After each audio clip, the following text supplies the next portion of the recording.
We are, all this year in 2018, our preaching theme is relevant issues.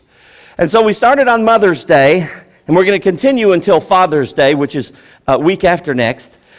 Some issues about parenting. I thought that Mother's Day and Father's Day, that's just a good time to do that. So we've been talking about some issues about being the kind of parents God wants us to be, because I think most of you are aware of this, and maybe you even kind of fit yourself into this kind of statement. But we're living in a generation, we're living in the world today in America where we got a lot of parents that were never parented properly, and so they don't know how to be parents. Would you say that? Would you? Is there somebody in the house would say, I'm a mom, I'm a dad, I don't know what to do. Are you there? So that's what we're going to be looking at. We're going to be looking at this again today. Today we're going to talk about raising healthy kids in a sick world. That's kind of been the theme for the last few weeks. Raising healthy kids in a sick world. And today we're going to talk about child discipline. Almost a lost art. We're going to talk about child discipline. Dr. Spock did not do us any favors when he wrote his books, and the generation prior to my generation, many of them bought into Dr. Spock stuff, which basically said, don't discipline your children.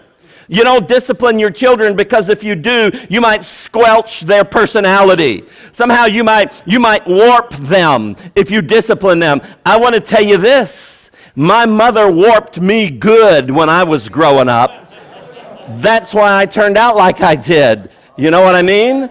And so she did. She wasn't even a Christian at the time, but she understood the value of discipline. And so we're going to talk about child discipline today and what that should look like and what it should not look like. We're not talking about abuse, but we're talking about discipline.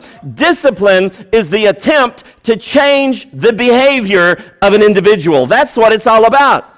It's not just punishment. It's not just reacting to wrong behavior. It is proactive. It is saying that if I don't do something about this little bundle of joy, he's going to grow up to be a demon. And I'm going to be proactive and try to prevent that. That's what discipline is. It's modification of behavior for the sake of the child. Proverbs 13:24. Solomon, the wisest man that ever lived other than Jesus, wrote this. Those who spare the rod of discipline hate their children. Now that was a pretty bold statement right out of left field, wouldn't it? I don't think Dr. Spock ever read that.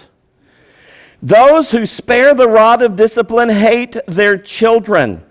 Those who love their children care enough to discipline them. That's Proverbs 13:24 out of the New Living Translation.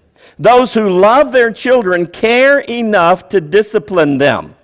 Now, even the most casual student of Scripture is aware that from God's perspective, the discipline of children is essential. It is essential, non-optional.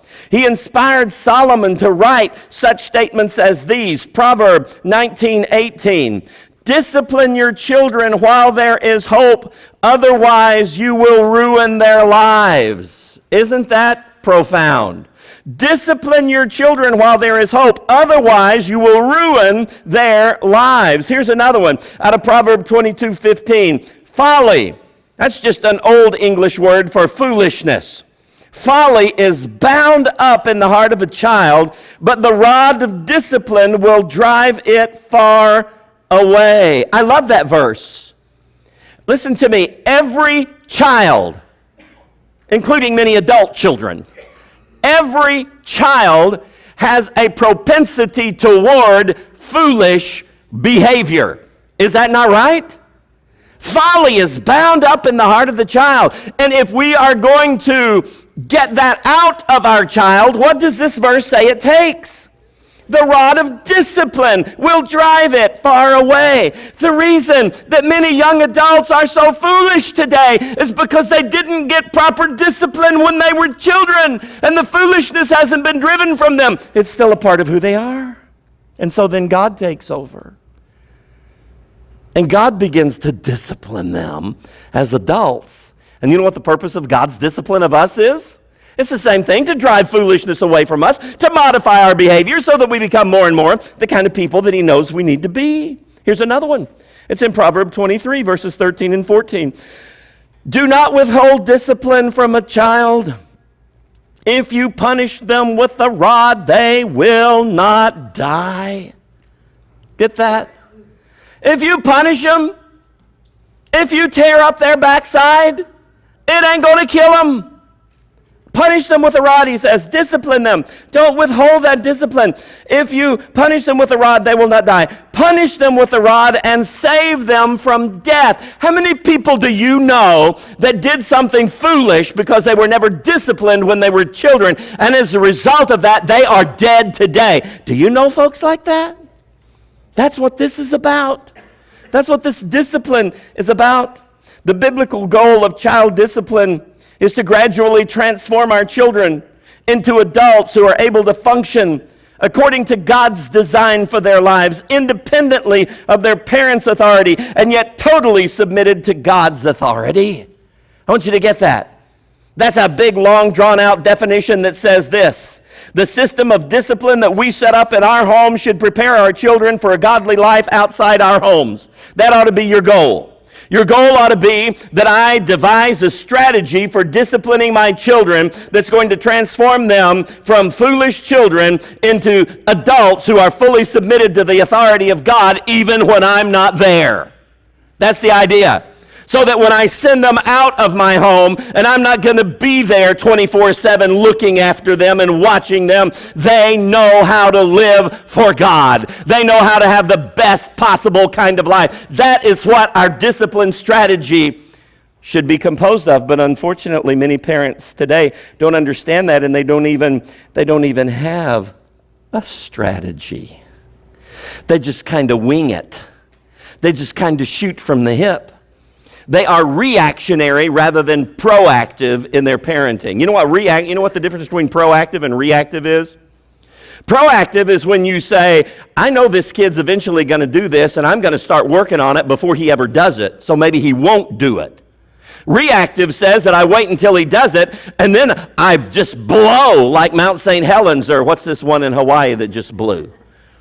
I just react to this behavior. We don't want to be reactive. It's far too late to start dealing with it then. We want to be proactive. We want to start dealing with the things we know that our children are going to do prior to their ever doing it. And it takes a strategy. It takes a system of consistently applied discipline in order to do that. Here you get this: failure to discipline a child sows the seeds of trouble. Not only for the child, but also for the parents. You are going to regret it if you don't discipline them. King Solomon wrote this: a rod and a reprimand impart wisdom, but a child left undisciplined disgraces its mother. You get that? They will trample all over your heart and break them to smithereens if you don't discipline them properly while they're children. So parents, you can either do the hard work of discipline now, or you can endure the heartache of a foolish child later. It's totally up to you. I don't think you have to be a rocket scientist to figure out that discipline is what we need. Proper discipline, godly discipline, with a strategy and with a goal in mind of helping our children become functioning, well-adjusted, healthy physically, emotionally, and spiritually adults who are able to function submitted to the authority of God. In fact, proper discipline of a child is an indication of authentic parental love. If you don't discipline them, you don't love them. I see these parents and their kids are just running amok. And then something happens to one of the kids. And they have to be taken to the emergency room because the parent wasn't supervising, the parent wasn't disciplining, hadn't disciplined in the past, and was letting a child get by with doing all this stuff. And a child winds up in the emergency room, and the parent shows up, "Oh, I love my baby!" And I'm going, give me a break. According to Scripture, you don't love that baby, or you would have disciplined that child so that this scene could have been avoided. That's what this verse says, isn't it? That's what it says. It says that you don't love the child if you don't discipline the child. Those who spare the rod of discipline hate their children, but those who love their children care enough to discipline them. Now, I want to stop and say this, and I don't mean this just to be a bashing sermon, but the Scripture's just so full of stuff that really bashes us. Have you ever noticed that? Did you ever read the Scripture and say, oh man, I wish I hadn't read that? Because this makes it hard on us. But we need that. Because here's what I want you to understand. Most of the parents who don't discipline their children or fail to discipline their children because they don't know they're supposed to.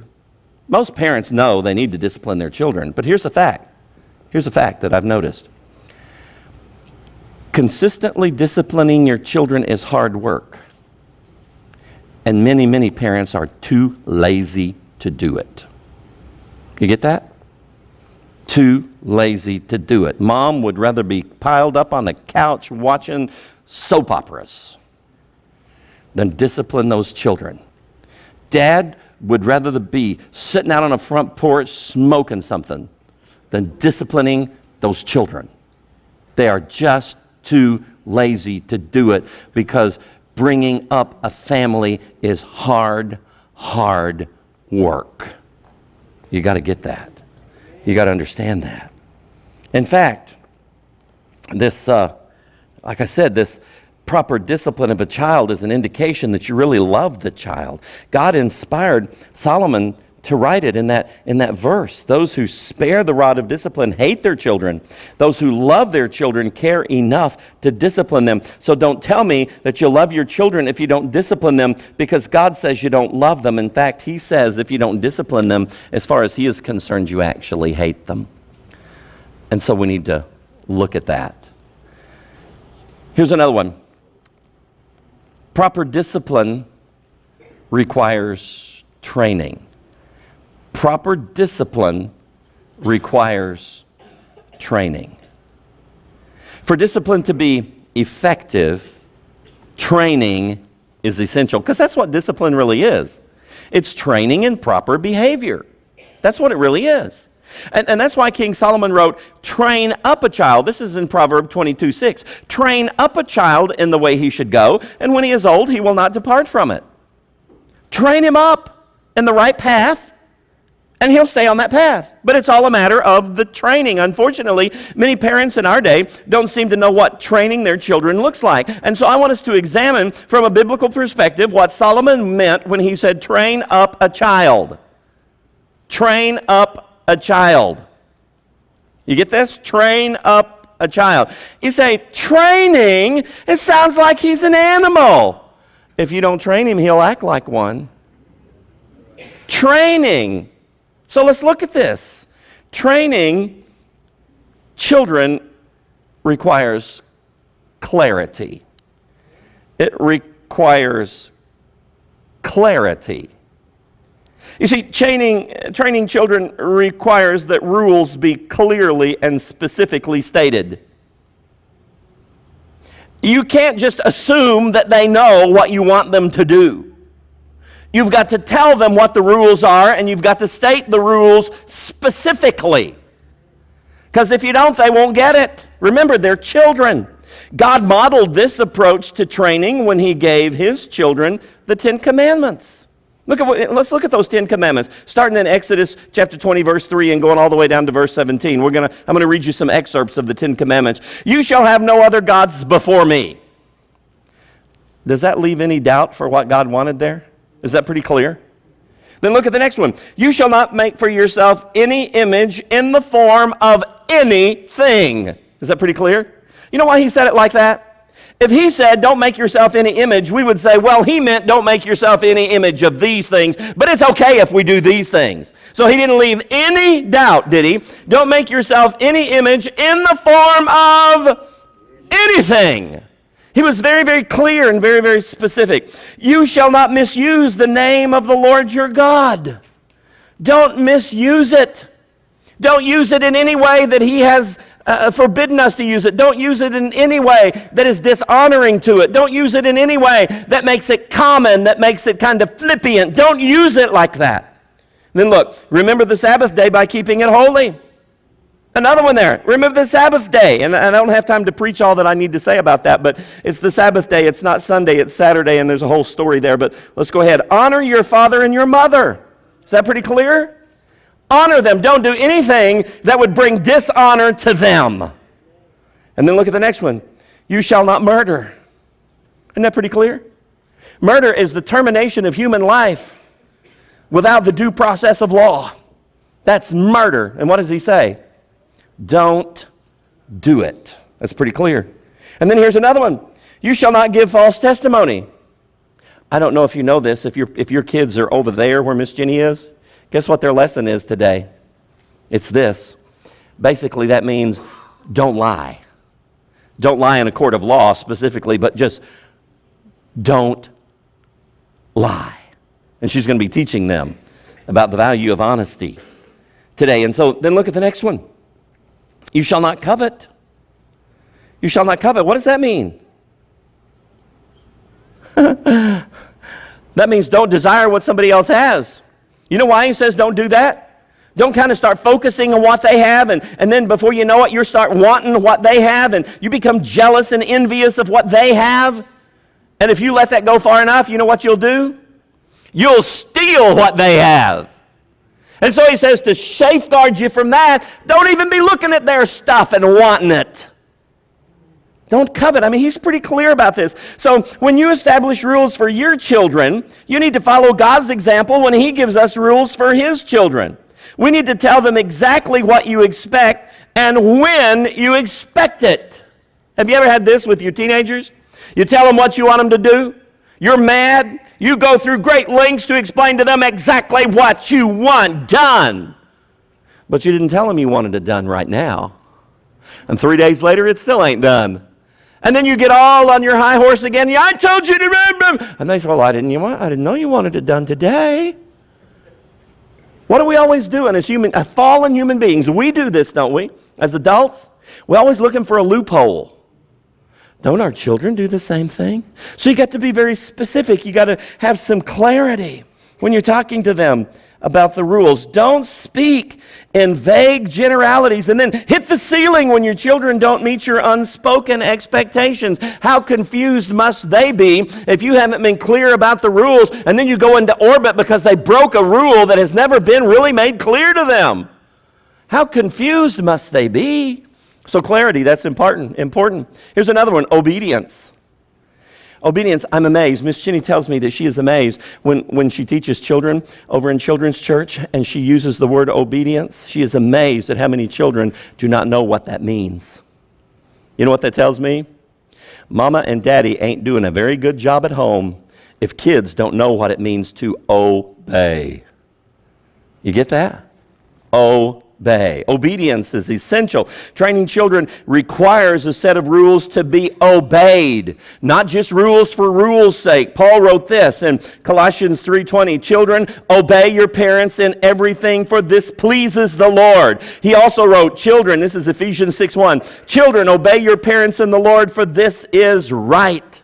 Without a system that clearly requires obedience to the rules, parents tend to react to their children's bad behavior rather than train their children in good behavior.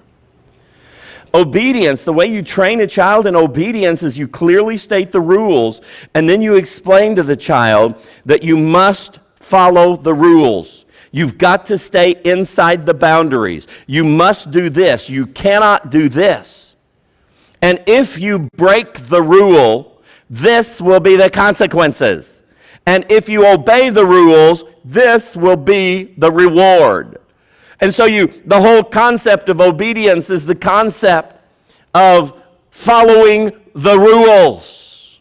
I got to give you this. Penitentiaries today are full of adults who never learned this as children. Maybe their parents taught them, and they rejected it. But maybe they were never taught the whole concept of obedience. How do we think our children, when they get to be young adults, are going to obey the law if they've never learned to obey the laws or the rules at home? How do we expect them to function in a public society? For example, in public school, if your children go to public school, how do we expect them to be able to follow the rules at school and be obedient to the rules at school if they never learned to do it when they were little kids at home before school started? Do you get that? And this amazes me too. I'm venting this morning. Can you tell that? This amazes me too. Please don't be like this. We fail to teach our children obedience at home, and then when they mess up, we blow, and then we justify what they have done because we don't want to be at fault, right? And then we send them off to school, and they break rules at school. And a teacher has to discipline them in some way. Don't let them go to recess, or unfortunately, help us, Father, the paddle has been removed from the school. What a tragedy. And so, the child is being disciplined in some way, or the child doesn't measure up academically, and part of the discipline for that is failing marks on the report card. And then the parents come in and chew the teacher out, chew the principal out. Take the child, justify what the child has done, and the principal is all wrong, and you're mistreating my child. The parents mistreated the child when they didn't teach him to obey rules before they ever got to school. Do you get that? And hey, listen, that's free. I mean, I don't have anything to do with a public school. I'm not a teacher or a principal, but that's just the facts. That's just the facts. And so we got to have this obedience. The next thing is repetition. You see, training requires that the rules be repeated over and over again. It's repetition.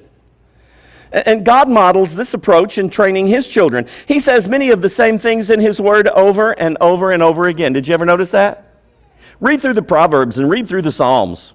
Sometimes entire Psalms are repeated like 2 and 3 times. You know why God did that? Because He knows us. He knows that telling us one time is not enough. So He tells us over and over again. If that's true of us, isn't that going to be true of our children? So you need to repeatedly tell them what the rules are. And that's why we have 4 Gospels which tell the same story 4 times.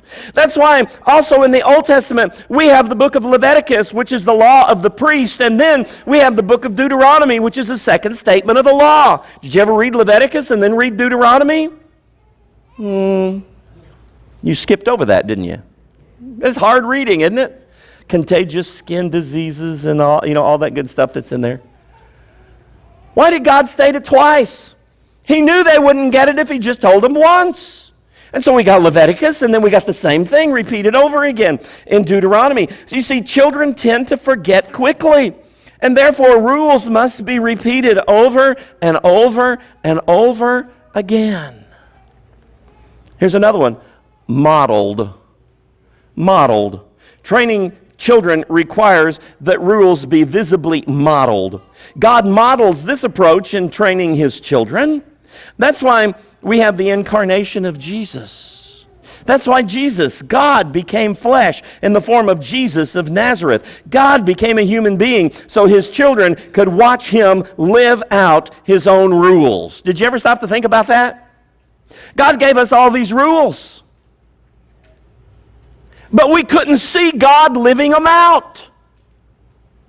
Because God in his natural state is not visible to the human eye unless He chooses to become so. And so God said, I need to become visible to them.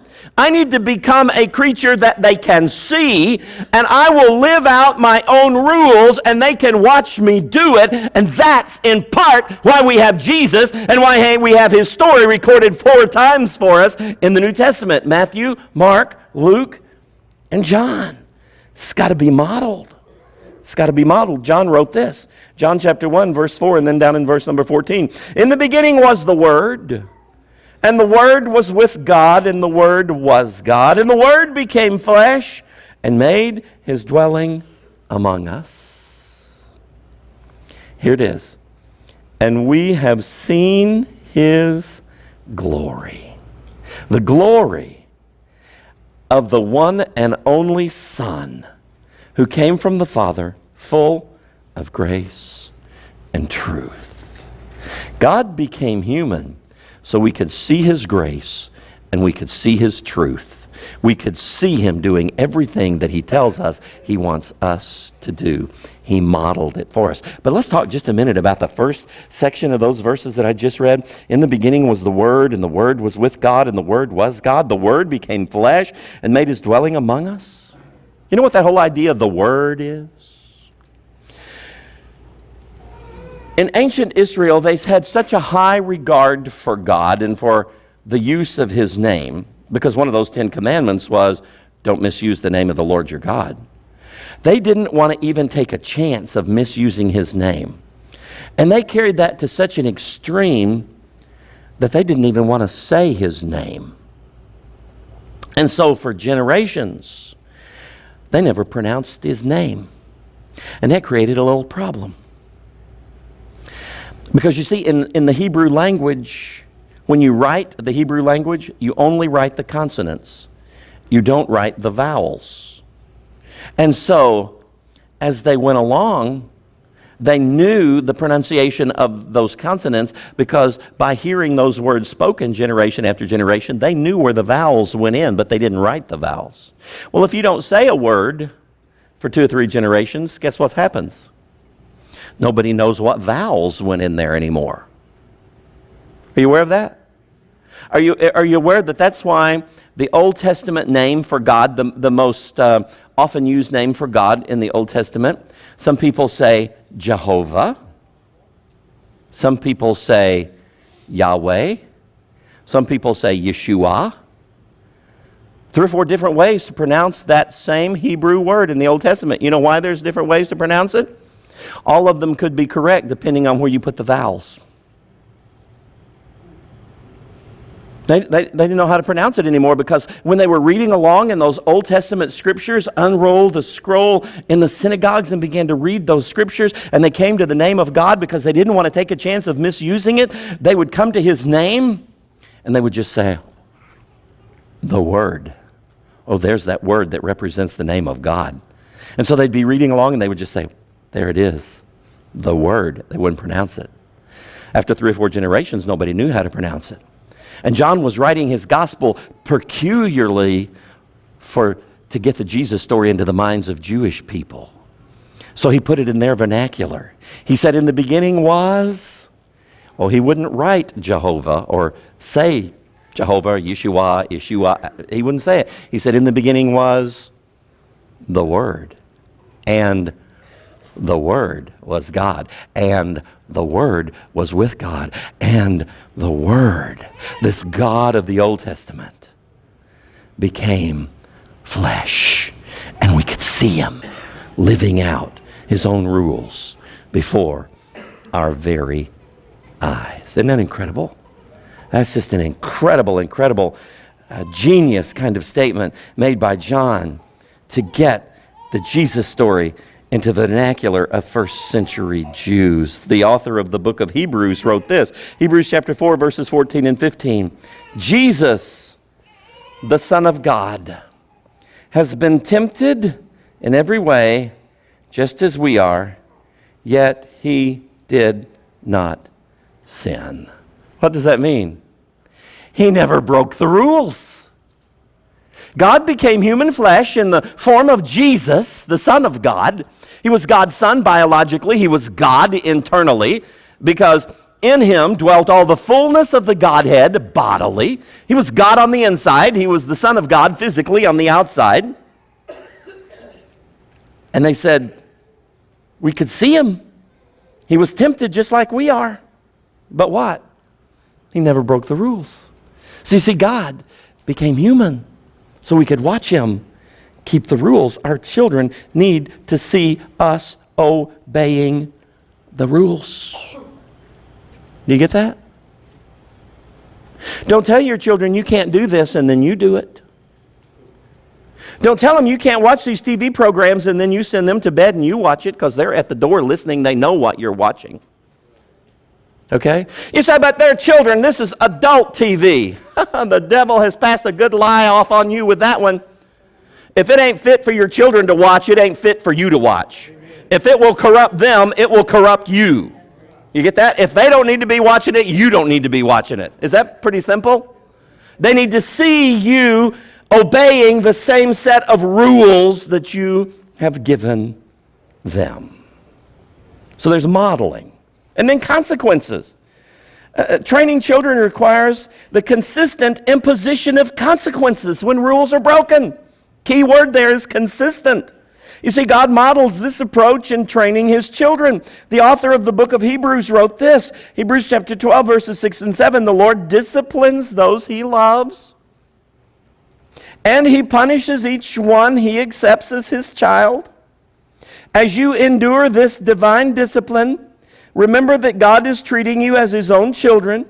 Who ever heard of a child who is never disciplined by its father? Don't you wish that was still true today? Who ever heard of a child that was never disciplined by his father? I can take you to the houses of dozens of them. You won't want to go in because the place is a shambles, because the children have not been disciplined. In order to be effective, the consequences must produce enough pain. Discipline implies pain. There must be enough pain that the child decides the pain isn't worth the behavior. Because notice what he went on to say in Hebrews 12:11. No discipline is enjoyable while it is happening.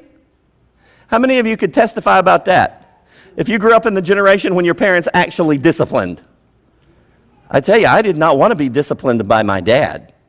He grew up as a young adult in the 50s and 60s. You know what was stylish in the 50s and 60s in men's apparel? A belt that was about 3/4 of an inch wide. I would much rather be whipped with a belt that's about 2 inches wide than one that's about 3/4 of an inch wide. You get that? There was pain involved in the discipline. And there has to be. There has to be, because this says, no discipline is enjoyable while it is happening, but it is what? Painful. Do you know why I think there are two major reasons that God designed human beings with the ability to experience pain. Number one is the signal that something is wrong with you physically, right? I mean, if you get an infection and you never had any pain, it would be gangrene before you got anything done about it, right? It motivates us to do something to treat a physical problem. I want to tell you something. Pain from discipline properly applied will motivate you to do something about behavioral problems, spiritual problems, emotional problems, all kinds of stuff, won't it?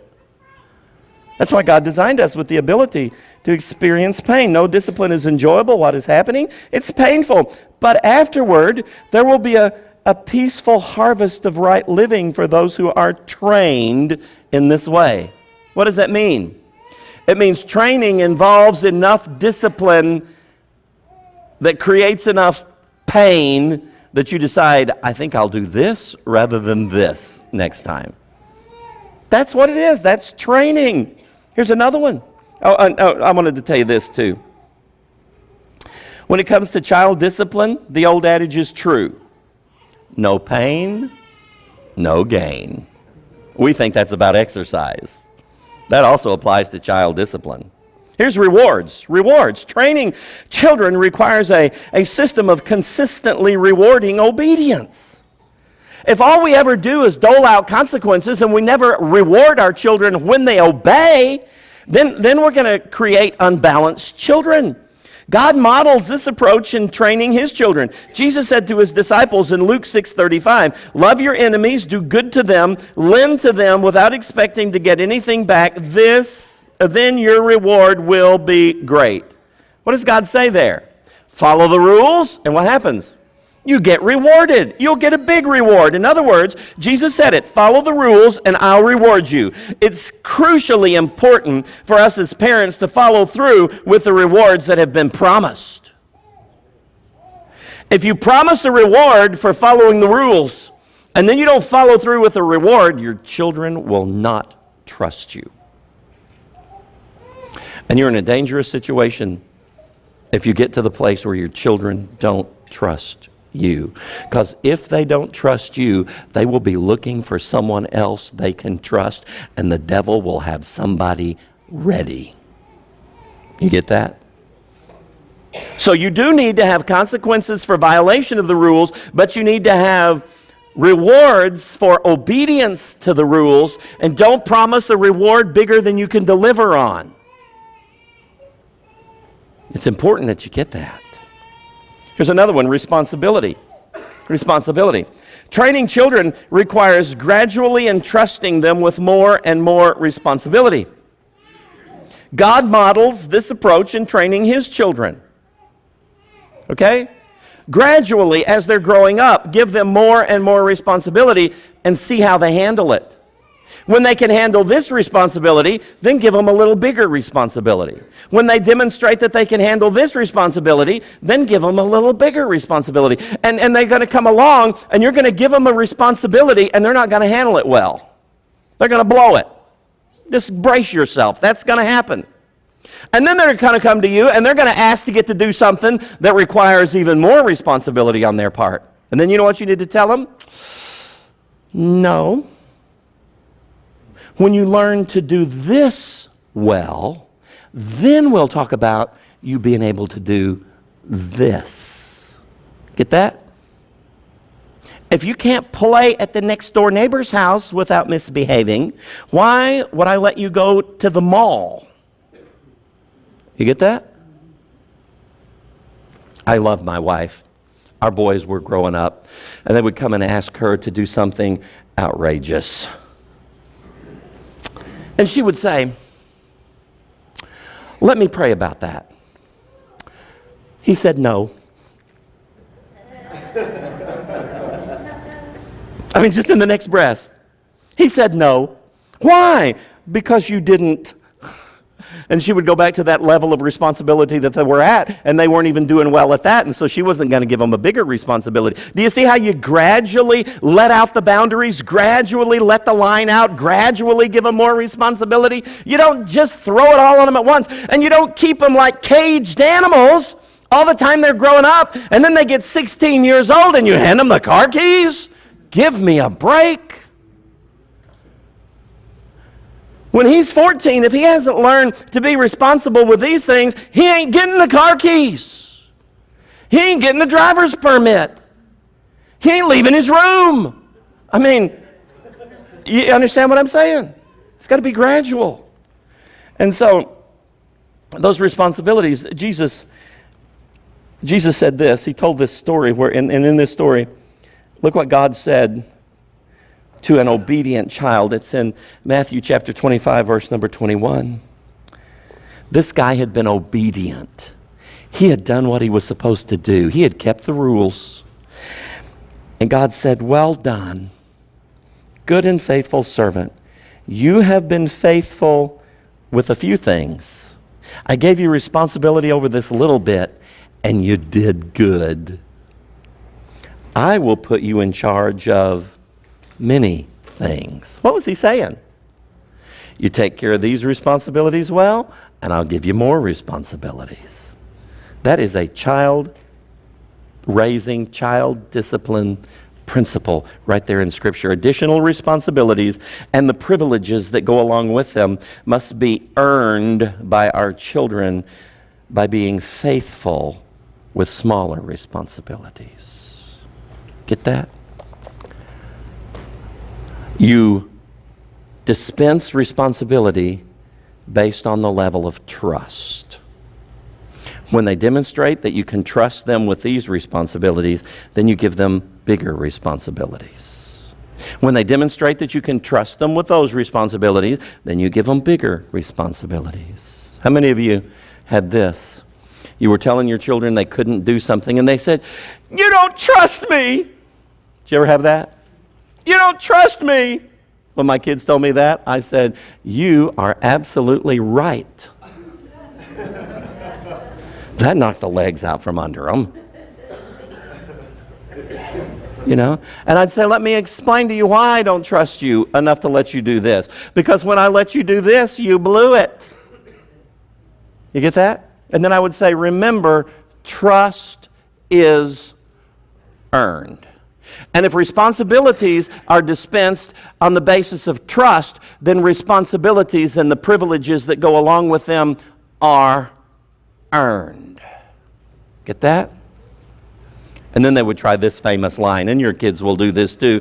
But so-and-so's mom lets him do it. And I say, so-and-so's mom is an idiot. Because I know so-and-so and he ain't any better than you are. You need to pray for me. Can you tell? Conclusion. Moms who consistently discipline their children, and dads, but let's talk about moms. Moms who consistently discipline their children God's way, training them in obedience, will ultimately experience the deep joy of the virtuous woman. When, it used to be up here, last week it was up here, when her children arise and call her blessed. You know when your children arise and call you blessed, Mom? When you have disciplined them well. And when they get old enough to understand it. Chances are when they're teenagers, you're probably not going to hear that too much. But ultimately, if you have done a good job at discipline, the children arise and call her blessed. Now, guys, fathers who consistently discipline their children God's way, training them in obedience, will also experience the deep joy that comes from raising a wise son, wise children.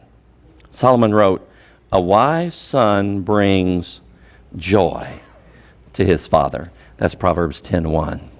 A wise son brings joy to his father. But how do we train a wise son? Discipline. Because bound up in the heart of the child is folly or foolishness. And how do we drive the foolishness out so he can be wise? Discipline. Discipline.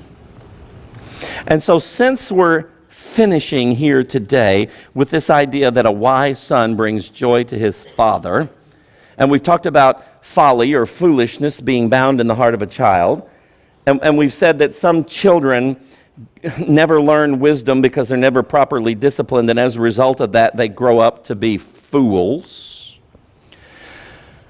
We're going to spend the next 2 weeks looking about what King Solomon said about 5 kinds of fools. You get that?